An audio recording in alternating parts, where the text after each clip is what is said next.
కార్తీక నెలంతా ప్రత్యేకతమైనది.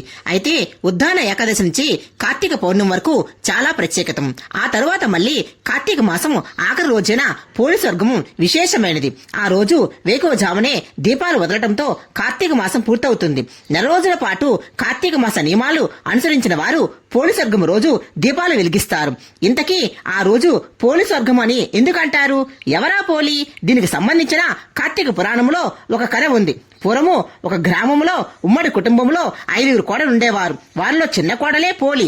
ఆమెకు దైవభక్తి ఎక్కువ. కానీ ఆ దైవభక్తే శాపంగా మారి అత్తగారి ఆగ్రహానికి కారణమైంది. చిన్న కోడలను చూసి ఓర్వలేని అత్త తనకున్న భక్తురాలు ఉండకూడదని భావించింది. అందుకే పోలిని ఏ పూజలు, నోములు, వ్రతాలు చేయించేది కాదు. తాను అనుసరించే మిగిలిన కోడల్ని అన్నీ చేయించేది. కార్తీక మాసం రానే వచ్చింది. నెల రోజులు ఇంటి పనులు చిన్న కోడలకు అప్పగించి మిగిలిన కోడలు తీసుకుని నదీ తీరానికి వెళ్లి స్నానమాచరించి దీపాలు వెలిగించి వచ్చేది అత్తగారు.